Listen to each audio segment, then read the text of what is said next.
बड़ी खबर आ रही है ईरान पर अमेरिकी हमले को लेकर। रोक रही हूं आपको। यूएन में इमरजेंसी बैठक बुलाई गई है। ईरान पर हुए अमेरिकी हमले को लेकर थोड़ी देर में संयुक्त राष्ट्र सुरक्षा परिषद की इमरजेंसी बैठक होगी और ये बैठक भारतीय समय अनुसार रात करीब 12:30 बजे शुरू होगी। ईरान ने इसके लिए यूएन में अनुरोध किया था। आज रात 12:30 बजे होगी इमरजेंसी ये मीटिंग, यूएन में इमरजेंसी मीटिंग। ईरान पर हुए अमेरिकी हमले को लेकर थोड़ी देर में मीटिंग है।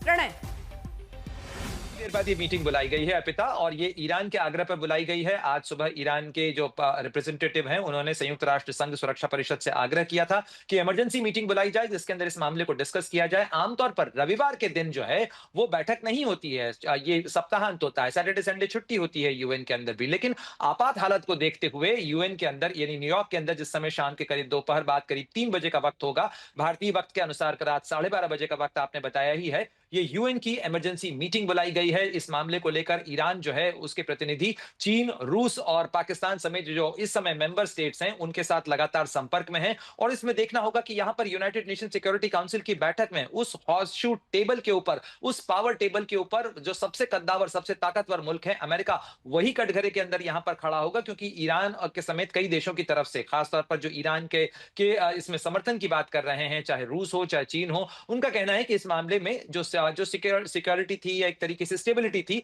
उसको अमेरिका की इस कार्रवाई ने डिस्टर्ब किया है। देखना होगा कि क्या प्रस्ताव लाया जाता है। उस प्रस्ताव पे अमेरिका के पास में वीटो का अधिकार है। साथ ही ब्रिटेन जो है वो भी अमेरिका के साथ जा रहा है। तो ऐसे में ये पारित तो कोई प्रस्ताव नहीं होगा, लेकिन यूनाइटेड नेशन सिक्योरिटी काउंसिल के अंदर क्या होता है इस पे बड़ा सवाल होगा। लेकिन अर्पिता, यहां पर एक बार फिर यह साबित हुआ कि यूएन आखिर कितना कमजोर साबित हो रहा है। चाहे रूस यूक्रेन की जंग हो, इजराइल हमास का टकराव हो, और एक बार फिर इजराइल और ईरान के बीच चल रहे टकराव के अंदर यूएन के पास में सिवाय चर्चा और बात करने के ऐसा कोई उपाय या हथियार देखने को नहीं मिल बिल्कुल रहा आप है चर्चा और जिससे कि वो बात दुनिया कह रहे हैं। हर इंसान जी अब ये कह रहा है कि युद्ध किसी चीज का समाधान नहीं है, चर्चा और बात ही होनी चाहिए। लेकिन फिलहाल जो एक्शन नजर आ रहे हैं या होने की संभावना दिख रही है वो काफी डरा रहे हैं। क्योंकि स्ट्रेट ऑफ हॉर्मुज जिस पर हमने बात की शुरुआत की थी, ये दरअसल जो है डराता हुआ नजर आ रहा है। और एक आंकड़ा भी जल्दी से मैं बता दूं, अगर ये रास्ता बंद होता है तो भारत पर, क्योंकि आपके मन में जहन में जरूर सवाल होगा कितना असर पड़ेगा, तो 5.5 मिलियन